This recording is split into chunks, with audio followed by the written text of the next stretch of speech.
Hello everybody, my name is Aceface. Today I'm going to be running some Abyss in my Purifier. I'm in Nullsec in the system of AOK, the crab haven of Brave. So if you guys want to hunt some brave crabs, come to AOK, including me. Just joking, do not do that. If you do, I'm going to be angry.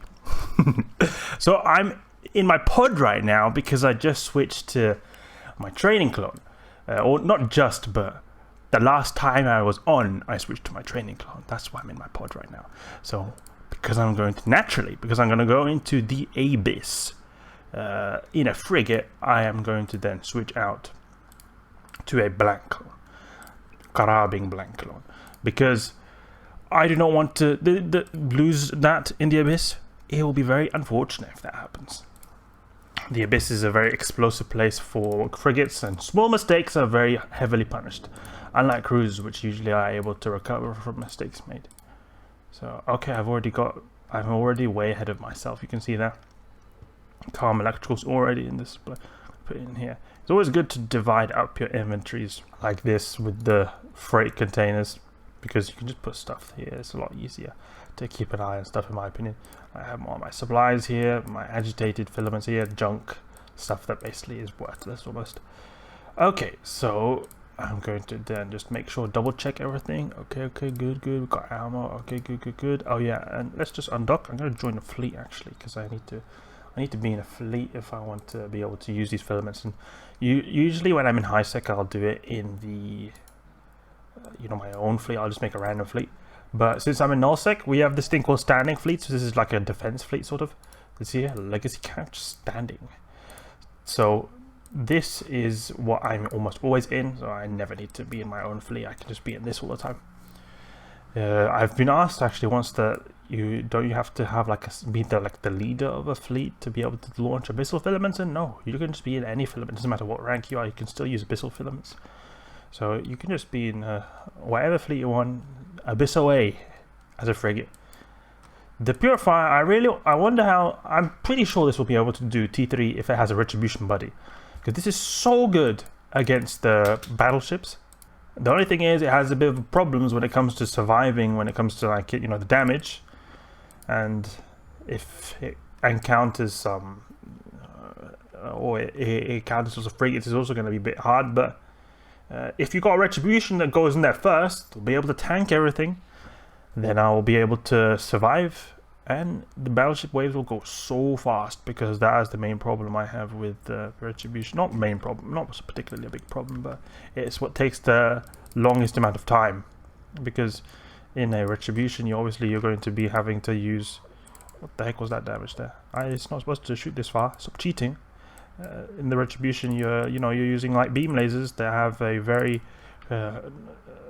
they don't have a whole lot of damage, but compared to a Purifier, that is, which I'm doing 500 DPS right now with these torpedoes. Oh wait, I'm too far away. Don't go too far, Pury. Don't run too far. Okay, stop shooting. Oh, he already died. It was that quickly. So the retribution will have a hard time with the battleship waves, but then you've got the Purifier that kind of complements it. If that's something I really want to try out. Pury Virtue combo. I want to try that out soon.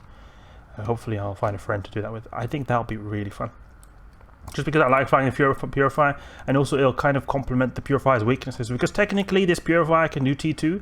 It should be able to, if it wasn't for just some certain spawns like the Vela waves, and I think even the anchoring Damavik waves that will kill it too quickly, because they'll just tackle it and just get killed. It can't face tank stuff, but it can dish out quite a bit of damage. So if it has something else to just go in there first, it shouldn't be too much of an issue.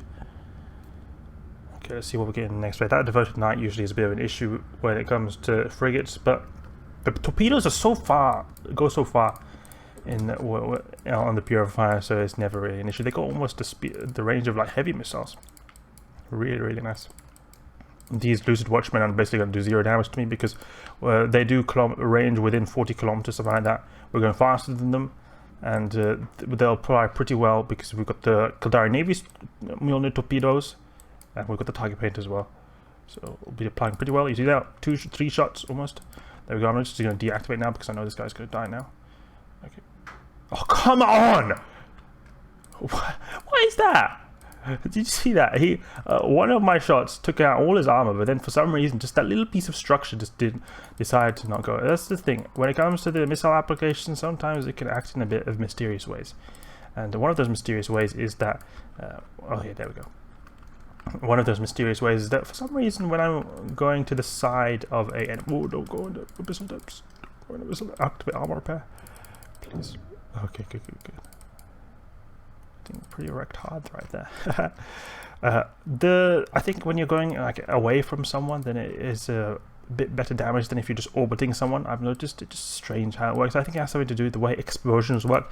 The explosion vector is towards the enemy, so it kind of follow or against the enemy's movement path, so it'll kind of follow them.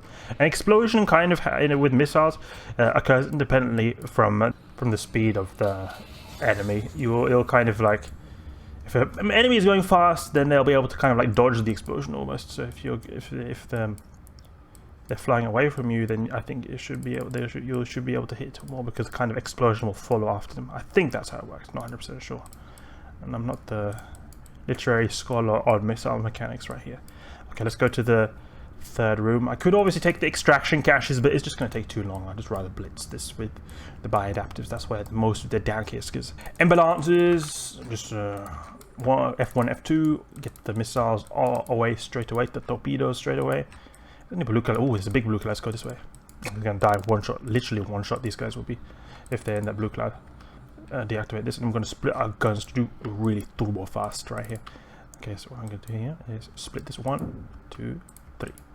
And put a bit of a target paint on one of them. That's the one thing though, the bad thing about splitting out the weapons is that you can't, use your target paint on every single one. You can't split up the target paint. It'd be a bit OP if you could do that. Let's go to the, trying to get these guys into the blue cloud. Oh, don't go too close to the boundary box. Something I wish that the Abyssal Depths box worked is that they had it was a lot easier to see the boundary from further away. I was running with some guys in Brave, and one of them died because they didn't see the boundary box. And not that they didn't know they existed, it was just that they were just going too fast, so then they didn't. It just popped up in the last second, and by then it was just too late to be able to go out of the direction or change course. And it was just because it doesn't. It takes. You have to be very close for you to be able to see this boundary box, like here we are now. Otherwise, it'll take you to the Abyssal Depths and do bad things with you, nasty things with you.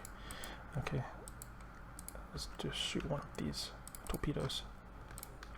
Bioadaptive right there. It doesn't seem to be so efficient because we weren't getting it most of the time where we were shooting. They weren't actually even in the blue cloud. Put one of these here, one torpedo here. Just be a bit efficient, It's always good to be efficient with your missile launching. To get the loot cache done. So look at that, 600 damage just from one missile. That's really good. That's almost what you would do usually from one full volley with all the 3 at the same time, but we're doing that with 1 when it comes to the blue cloud. Always good to have those blue clouds when it comes to the Purifier. There we go, a T1 Abyss done so quickly, damn quick actually. This is what I like about the Purifier, you get battleship waves, you get the blue clouds, and if you get lucky shots with the missile vector going in a way that is very favorable to apply very well, you'll complete these sites very quickly, very quickly. Something that one of the reasons I like the Purifier, but it's unfortunately not got enough tank to be able to survive the higher tier ones by itself. However, hopefully one day I'll be able to find I'll be doing with a retribution in T3s. That's what I think will be a really good thing to do. T3s will go down so quickly. It will be complementing them so quickly. T3s can be done in dual retributions very easily, but the thing is, I mean, it is good time. It's pretty quick. You'll do it in less than 15 minutes, maybe 12 minutes, 11 minutes even, 10 minutes maybe sometimes. With a Purifier, I think that'll go even faster because you will just nuke the battleships so fast. It'll be so nice. I'm gonna dock up here in the Dracus Fortizar to deposit my loot. That's it. That's it for now.